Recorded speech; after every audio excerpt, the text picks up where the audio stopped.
look at it. Total of your payments drops almost 100 grand and you save 90,000 in interest. And that was only because of a $220 payment difference. It doesn't make sense to dump your full income to a HELOC to then draw it out again later because you're going to win the math on average daily balance. That doesn't make sense. Just pay down your first mortgage, build enough equity, get the HELOC, and just keep paying down your first mortgage and you have access to your equity. You have to understand this product. This is really, in my opinion, an advanced tool, and it should be handled as such. Most people think that HELOC is just pulling free money out of your house because you've already paid the mortgages. But that's not really how it works. Today, Jason and I are going to dissect the HELOC and show you exactly what's going on under the hood, the nuts and bolts of it all. And at the end of the video, we're going to go through repayment scenarios of both a fixed and a variable interest rate HELOC. Welcome to the channel. This is the Clear Close, the mortgage experts that help you get clear to close on your next mortgage. What we wanted to do with this video is kind of show people or describe to people what does a repayment structure look like for a HELOC. It's going to be like a handful of repayment scenarios. It's not going to be every type of repayment scenario, but it should give you a good understanding of what the concept looks like. So basically, the quick overview with the HELOC, it's a line of credit secured by your home equity. It's a revolving credit. Typically, it's a second lien. It can be a first if you own your home free and clear. And you have either variable or fixed rate repayment options. People love it because of the flexibility you get. It's quick access. It's usually cheaper than a personal loan or a credit card in terms of rate and cost. And what really trips people up on these programs or HELOCs in general are possible variable rates, repayment shocks, and most importantly, the lack of having a clear strategy of how to use and repay that HELOC that they're using. So let's cut through all that noise because a HELOC can either be your best tool or, as Peter likes to say, like a financial booby trap. A lot of people on YouTube, they seem to think that standard HELOC is a variable interest rate. There's not many people talking about fixed rate interest HELOCs except for us. What? I don't blame them either because everybody's so used to seeing variable rate HELOCs. It's every time you walk into the bank that you bank with, you'll see a variable rate HELOC ad probably in the corner now, right? Interest only. And it's just so commonplace. And you search online, HELOC, and then it tells you variable rate, interest only. People have just been, I guess, numb to it, or that's just so used to seeing that it's a foreign concept to hear about a true fixed rate HELOC. Now that we've established that there is something called a fixed rate HELOC versus a variable interest rate HELOC. And we're trying to, I guess, one of our missions on this channel is to debunk this variable interest rate HELOC because you don't like them very much, do you? I hate it here. I'm not a huge fan. If you have an option now that a HELOC has been modernized to a point where it's predictable, it's easy to get, and you have like predictable payments with the flexibility of having a line of credit, that's like the best of both worlds. And it's not just a teaser rate that the banks offer or credit union says, you know what, that initial draw, that very first draw will be fixed. And then I've seen some crazy ones where they're like, yes, we'll give you that fixed rate initial draw, but it's only for 6 months. And it's a big so they have red in their logo. But when you look at it, it's like it's and I'm a longtime customer with them since 1996. So here's a tool that we as mortgage originators use all the time. It's called the loan amortization table. We're going to just plug in some numbers so that you see kind of what the payment structures look like. But before we get into that, please subscribe to the channel. Also, we have a link in the description or a link in the show notes. If you want to talk to us, schedule a one-on-one call with the Clear Close team to talk about your options, whether you want a variable interest rate HELOC, a fixed interest rate HELOC, what makes sense for you and your personal financial situation. Okay, we're going to just use a round number, $100,000. This is the loan amount, or this is how much equity you're pulling out from your house, okay? And the term, 30-year loan, right? 30-year HELOC, so we'll put 360 months. And then interest rate, this is not your interest rate. This is just a made-up number that we put in, 7.5%. That gives That's just you, prime, right? That's just prime rate. We'll just use sure, that as a prime. baseline for today. Like since we're looking at a fully amortizing table here, let's do like a fixed rate HELOC, like a single draw fixed rate HELOC, right? So if that fixed rate HELOC, for example, is at 7.5% on 30 years, that's a $699 payment. So you know every month that you make that $699 payment, you're going to get closer to the target of zero. You're going to repay that debt. If you follow this full 30-year schedule though, right? Look at the total of your payments. It's $250,000.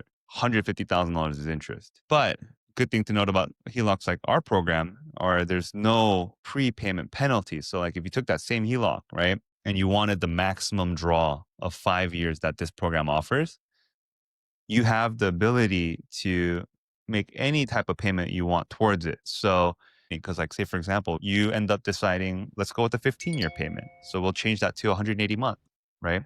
And for only a little bit more, right? Like about $225 more a month, you will save how much in interest? Look at it. Your total payment, total of your payments drops almost 100 grand, right? And you save 90,000 in interest. And that was only because of a $220 payment difference. This is just if you did one single draw on a 30-year HELOC, but you chose, in this example, to turn it into a 15-year payment on your own. That way you still retain having a 5-year draw. So Jason, let's run through some scenarios really quick for HELOCs. I want to say that I have a fixed rate HELOC and I do one drop. What does that mean for my monthly payment? Does that change if the interest rate changes, like the prime rate changes? That rate's not going to change at all for that one draw that you make, right? Because that single draw has a set payment that will pay principal and interest through the amortization schedule for that repayment. So it's a fully amortizing loan. So that draw on 100 grand will be that payment for the loan term that you selected.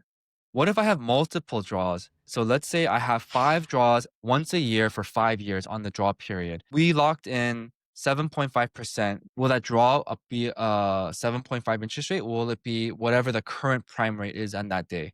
I can't speak for every loan program out there, but generally speaking, if you have a fixed rate HELOC and it's fixed rate, right? That draw, and using this example only 7.5%, and it's still 7.5% because it's a fixed rate HELOC, every draw will be based on the way the loan program was designed. So if you have your first draw is for the full 30-year period, that payment on 100 grand, for example, would be $699 and change, right? But a year later, you had a line of credit where you had access to another 100 grand, right? And it's now 29 years remaining. So it's not 360 months. It's like 348 months, right? So it's like 29 years are remaining and you take 100 grand out. Then the payment on that would be a 29-year mortgage, technically, because it's a fixed rate at that, and it would be that payment. And that payment would be $705 and change, right? So as you make draws with the available credit, those payments with the fixed rate HELOC would be dependent on what time is left in the loan. And we look at time as in months. Let's say, for example, a 5-year drawdown period, you're going to have on year 3, right, 36 months less on the 360-month HELOC. And then that would be 26 months, I think. 324 months. And then from there, that draw would be line itemized. So you'll see it like draw 1, draw 2, draw 3, and then the payment for all of those, and then it'll be the grand total. Yeah. And then if you pay it back, obviously it's going to change what you owe because it's going to pay down the available credit in use, and it'll lower the principal balance. And then as those come down, it'll adjust your payment, especially if you do a large lump sum payment. That goes into what's called a recast. And then There are loans where you will get penalized for paying back everything early. Like if you want to close out the loan by repaying the principal fully, some lenders will ding you for that.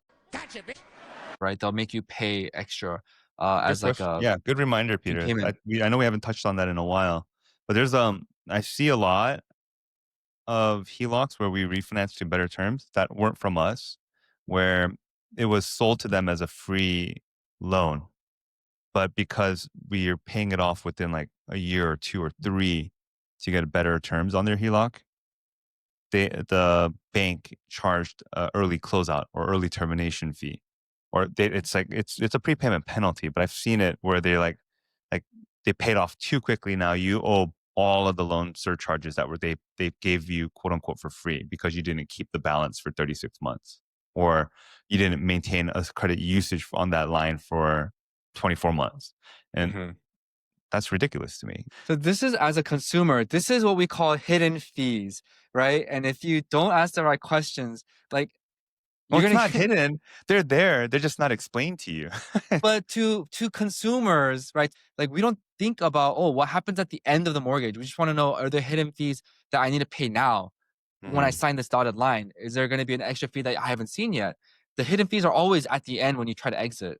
So warning to people that are, signing these loan documents, ask different types of questions from different angles. Do scenario playing. If I want to pay this off or refinance it in 2 or 3 years, what will happen, right? And Mhm. then the originator, the mortgage officer, will have to, by law, describe to you exactly what happens to your payments or whatever penalty fees that there are. I mean, we have a fiduciary duty to the consumer, right? Like in a lot of the stuff that we're talking about, it's going to be a foreign language to viewers because you're getting a 30-year mortgage in most cases, right?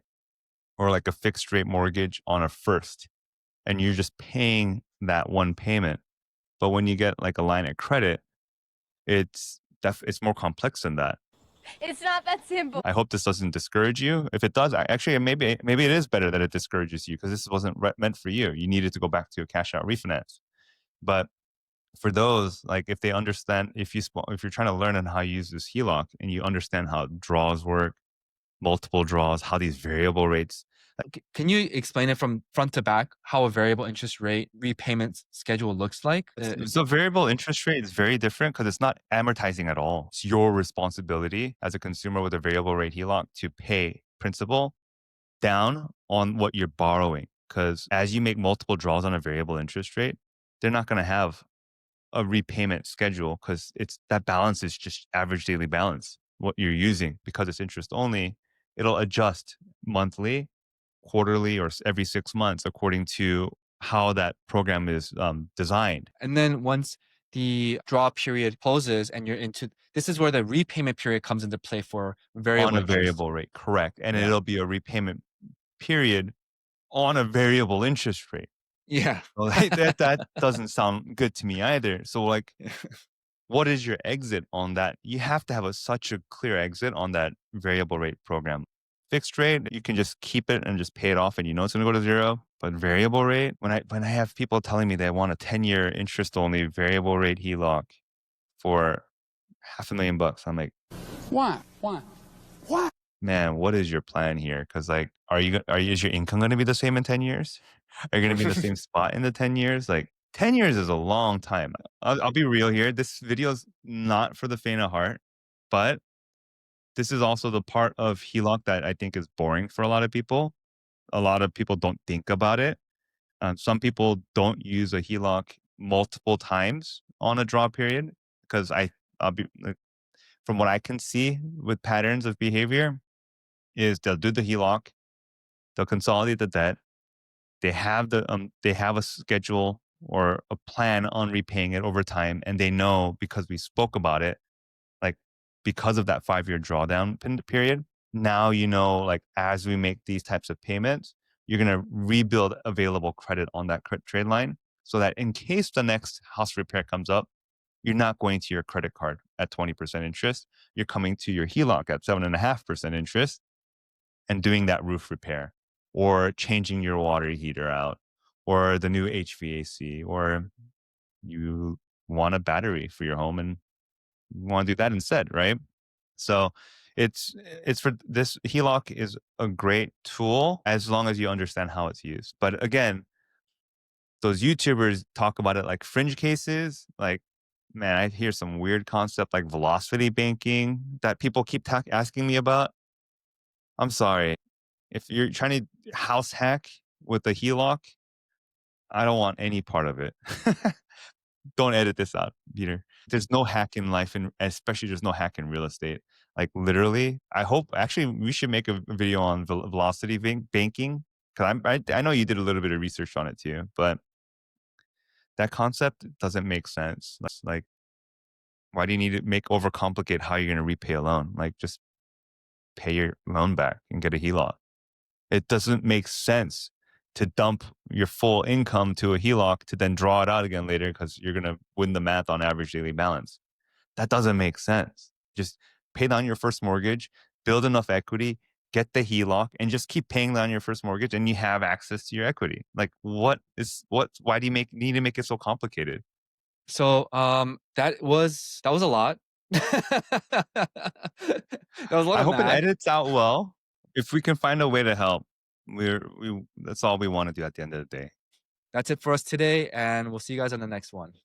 If you want to know whether or not a HELOC is the right choice for you, we just did a video on that. It's the one on the top. You can click it right there. Or if you want to learn how to avoid the most common mistakes people make with a HELOC, click on the bottom video.